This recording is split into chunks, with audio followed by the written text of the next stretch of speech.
Hi there, I'm the Health Ranger for naturalnews.tv. Raise your hands out there if you believe that sunlight causes skin cancer. You believe that? Sunlight causes skin cancer? Aha! Gotcha. Sunlight maybe doesn't cause skin cancer.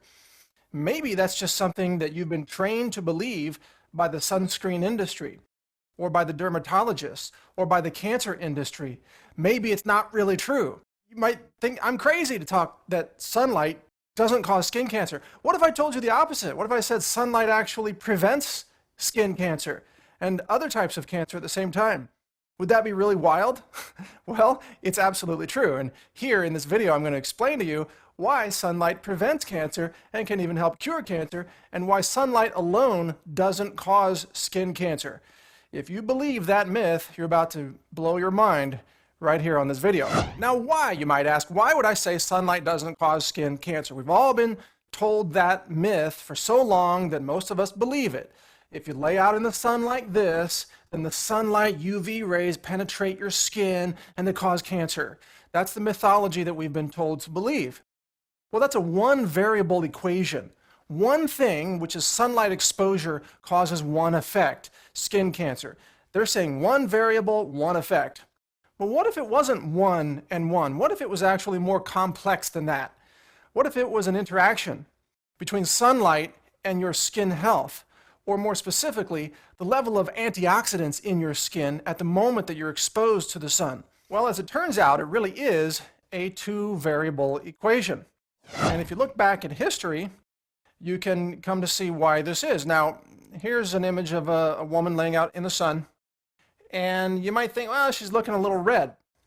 I use this picture to remind you of where the term redneck really comes from. What does redneck have to do with sunlight and nutrition and antioxidants? Well, the truth is it has everything to do with all that. The term redneck came from the South of the United States, of course, during the colonial period, when the Southerners experienced extreme nutritional deficiencies. Specifically, they were lacking B vitamins because they didn't know how to treat their corn with lye in the way that the indigenous Indians treated their corn to extract the B vitamins. So the colonists were deficient in B vitamins, and as a result, when they exposed their skin to sunlight, they got sunburned. The sunburn was the result of two variables. Number one, sunlight exposure, and number two, nutritional deficiencies resulting from their inability to know how to treat food before they ate it. They suffered vitamin B deficiencies, and thus they got easily sunburned. So the term redneck actually comes from this simple truth about how sunlight combines with nutritional deficiencies to cause sunburn. Now what that means for the average person is that if you are out sunbathing and you don't have good nutrition, then you can get sunburned, and that is bad for your health. I'm not disputing that. Sunburn is bad for you. Sunburn does mean that some damage is occurring. But the way to avoid sunburn is not to put on sunscreen like this person is doing. Rather, the way to avoid sunburn is to increase your nutritional intake so that you have more antioxidants embedded in your skin, and then your skin can naturally resist sunburn, and you won't get the burn, and you won't get the increased risk of skin cancer. In fact, you will experience a decreased risk of cancer, especially if you are an African American or you have darker skin, no matter where your ancestors are from. Now, this woman obviously has darker skin pigmentation. So there's something built into her skin, the skin pigments, that block sunlight rays. They block the UV rays naturally. You could, in fact, say that darker skin color is like having your own built-in sunscreen.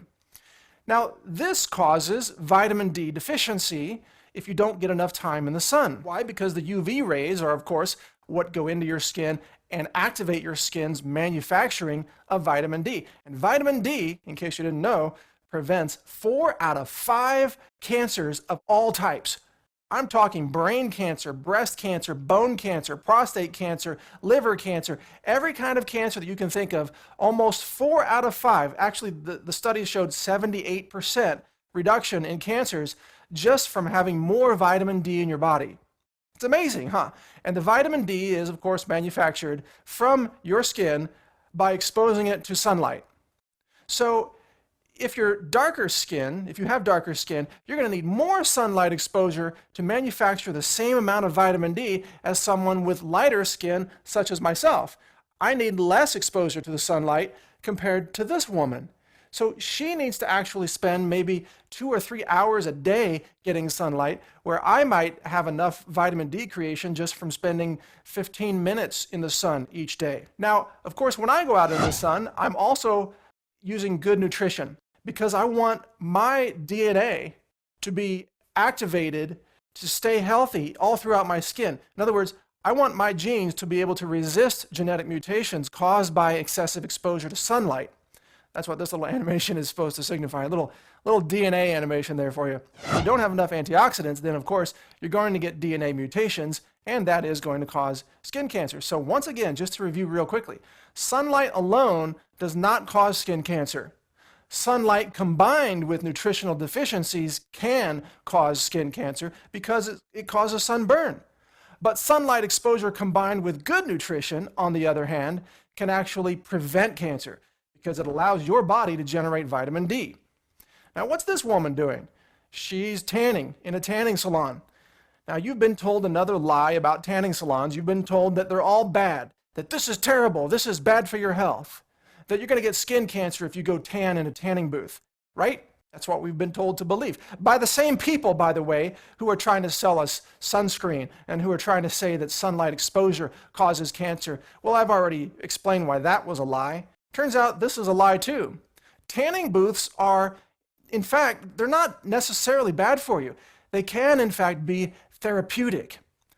A tanning booth can help your body generate vitamin D to prevent cancer. Now, I know you're saying, wait a minute, this can't be true. I've heard tanning is bad for you. It's the worst thing in the world. They're taxing it. Everybody says don't get a tan, it's terrible. They're wrong. Truth is, there was research done. In fact, Dr. Michael Hollick, one of the experts on vitamin D in our country, conducted research on vitamin D deficient senior citizens. And he found that by exposing them to ultraviolet rays in a tanning booth, he was able to raise their blood levels of vitamin D. And that meant they had stronger bones, so they had reduced risk of hip fractures. It meant they had reduced risks of cancer. In fact, their risk of many different diseases went down as their vitamin D levels went up, and it was the tanning booth that allowed their vitamin D levels to go up. Now, the truth is, tanning in a tanning booth is bad for you if you have bad nutrition. Remember the nutrition link to the ultraviolet exposure.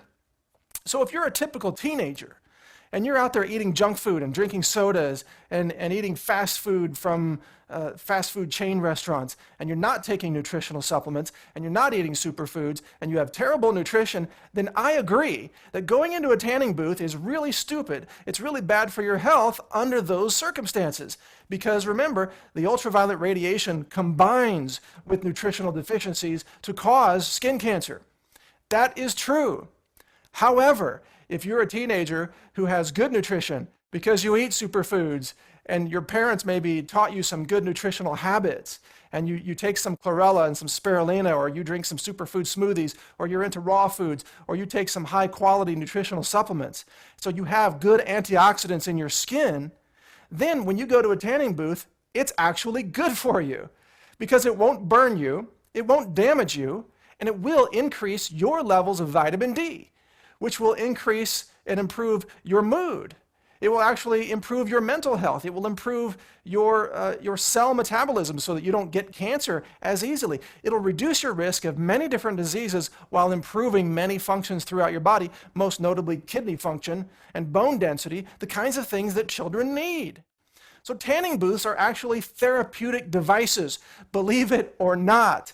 We should be encouraging people to go to tanning salons combined with good nutrition.